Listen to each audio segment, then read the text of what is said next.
Syndrome du coucher du soleil chez le sujet âgé, comment le traiter?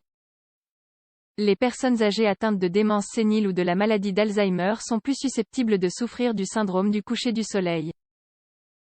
L'intensité des épisodes dépend de la déficience cognitive.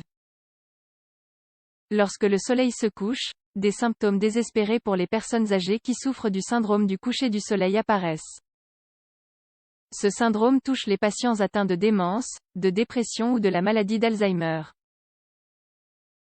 Les personnes atteintes de ce syndrome sont en proie à l'anxiété, au désespoir, à l'agitation, à l'irritabilité et au pessimisme. Cette condition médicale est également connue sous son nom anglais sundowning. Son impact a lieu entre 16h30 et 23h. À mesure que la lumière du soleil disparaît, des altérations comportementales se produisent, lesquelles sont plus ou moins graves en fonction de l'état cognitif du patient. Les symptômes du syndrome du coucher du soleil. Certaines personnes présentent plusieurs symptômes du syndrome, d'autres seulement l'un d'entre eux. Ces signes sont généralement les suivants: cris, nervosité, tristesse, pleurs, chuchotements, entêtement, frustration et sentiment de danger. Certaines d'entre elles répètent des phrases, se cachent, agissent violemment, ont des hallucinations, cachent des objets ou errent. Une enquête publiée sur Revista Argentina de Clinica Neuropsychiatrizia met en corrélation l'humeur des personnes âgées avec le coucher du soleil.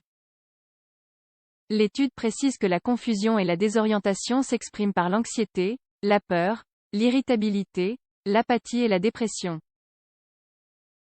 Les causes. La perturbation du rythme circadien est un déclencheur biologique potentiel, plus précisément l'inadéquation des cycles quotidiens par rapport à la lumière et à l'obscurité. Cette inadéquation provoque des changements physiques, mentaux et comportementaux. Les facteurs suivants jouent également un rôle.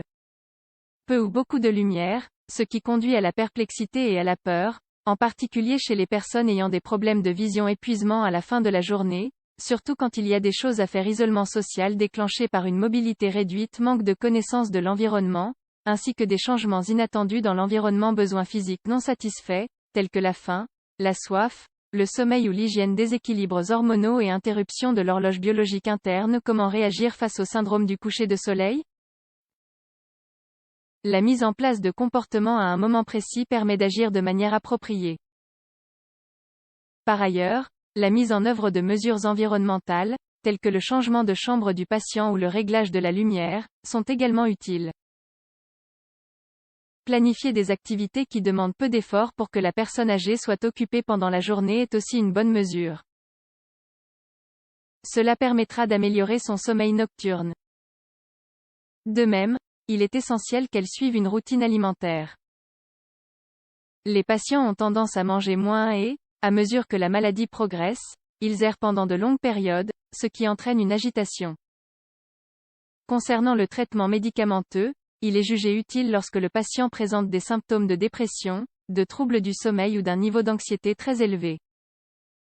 Un médecin doit approuver les remèdes et le soignant doit faire attention aux effets secondaires possibles. Quand est-il nécessaire de consulter un médecin? Dès que les signes d'agitation ou de désespoir apparaissent avec le coucher du soleil, il est nécessaire de consulter un médecin. Lors des premiers épisodes, le syndrome du coucher du soleil est souvent confondu avec un trouble délirant.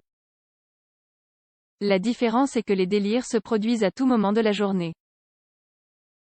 En plus de distinguer les conditions, le spécialiste déterminera quels médicaments peuvent aider à détendre le patient. Mode de vie et recommandations. Les personnes en charge du suivi des personnes âgées atteintes du syndrome du coucher du soleil doivent suivre les directives suivantes pour minimiser les altérations. Éviter les siestes diurnes, moins le patient dort pendant la journée, meilleur sera son repos la nuit. Cependant, si les siestes s'avèrent bénéfiques, elles ne doivent pas être supprimées. Suivre l'alimentation, il convient de noter les habitudes liées à certains aliments.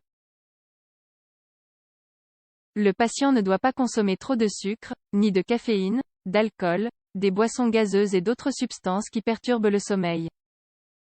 Planifiez des activités, prévoyez des promenades ou des excursions lorsque le patient est le plus actif, mais n'abusez pas afin de ne pas le submerger. Faire de l'exercice. Les sports modérés qui augmentent la force musculaire favorisent le contrôle des comportements agressifs, aiguisent l'appétit, soulagent les tensions et réduisent le stress. Minimiser le bruit. Remplacer le son des radios, téléphones et télévision par une musique relaxante. Tout ce qui implique du bruit doit s'éloigner à l'approche du coucher du soleil.